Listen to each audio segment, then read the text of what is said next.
উত্তরপ্রদেশ থেকে বাংলায় এসে পীরজাদা নওশাদ সিদ্দিকীর দল আইএসএফে যোগ দেবেন হিন্দু সাধু বাবারা। ব্রেকিং নিউজ, আজকের সবচেয়ে বড় খবর।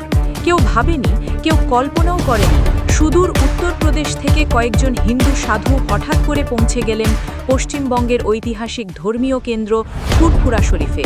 কোনো রাজনৈতিক ডাক নয়, কোনো আনুষ্ঠানিক নিমন্ত্রণ নয়, সম্পূর্ণ নিজের উদ্যোগে, নিজের অনুভূতিতে, মানবতার টানে তারা এলেন এবং সরাসরি সাক্ষাৎ করলেন নওশাদ সিদ্দিকীর সঙ্গে, যিনি ইন্ডিয়ান সেকুলার ফ্রন্ট আইএসএফের চেয়ারম্যান ও বিধায়ক হিসেবে পরিচিত একটি শক্তিশালী কণ্ঠস্বর।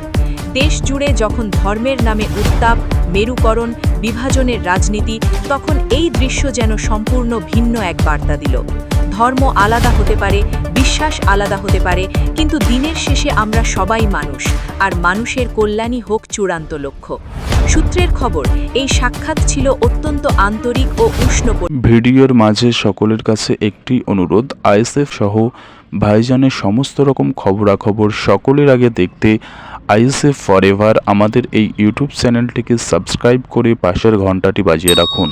পরিবেশে যেখানে রাজনীতি নয়, আলোচনার কেন্দ্রে ছিল সমাজ, সম্প্রীতি, শান্তি এবং পারস্পরিক সম্মান। সাধুরা স্পষ্ট ভাষায় বলেন, তারা বিভেদ নয়, সংলাপ চান, বিদ্বেষ নয়, ভ্রাতৃত্ব চান, সংঘাত নয়, সহাবস্থান চান।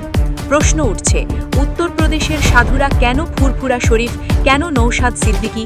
বিশ্লেষকরা বলছেন, এটি কেবল সৌজন্য সাক্ষাৎ নয়, বরং একটি প্রতীকী বার্তা।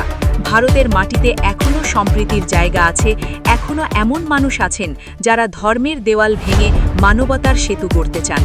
নওশাদ সিদ্দিকী তাদের স্বাগত জানিয়ে বলেন, মানুষের হিতের রাজনীতি, ন্যায় বিচার এবং সুস্থ সমাজ গঠনের লড়াই চলবে। ধর্ম যার যার, দেশ সবার, মানুষ বাঁচলে তবেই দেশ এগোবে। এই বক্তব্য ইতিমধ্যেই রাজনৈতিক মহলে আলোড়ন ফেলেছে, কারণ এমন সময়ে এই ছবি, এই সাক্ষাৎ, এই বার্তা অনেকের জন্য অপ্রত্যাশিত। আইএসএফ দীর্ঘদিন ধরে যে ধর্মনিরপেক্ষতা ও সামাজিক ন্যায়ের কথা বলে এসেছে, এই ঘটনাকে তার বাস্তব প্রতিফলন বলেই মনে করছেন সমর্থকরা। সোশ্যাল মিডিয়ায় ইতিমধ্যেই ভাইরাল হচ্ছে খবরটি। অনেকে বলছেন, এটাই প্রকৃত ভারত, যেখানে ভিন্ন বিশ্বাসের মানুষ এক টেবিলে বসে ভবিষ্যতের কথা বলতে পারেন। সমালোচকেরা যদিও প্রশ্ন তুলছেন রাজনৈতিক তাৎপর্য নিয়ে, তবে উপস্থিত সূত্রের দাবি, পরিবেশ ছিল সম্পূর্ণ সৌহার্দ্যপূর্ণ এবং মানবিক। এখন বড় প্রশ্ন, এই বার্তা কি বৃহত্তর জাতীয় পরিসরে প্রভাব ফেলবে? এটি কি সাম্প্রদায়িক সম্প্রীতির নতুন অধ্যায়ের সূচনা, নাকি এটি কেবল একদিনের খবর? সময়ই বলবে।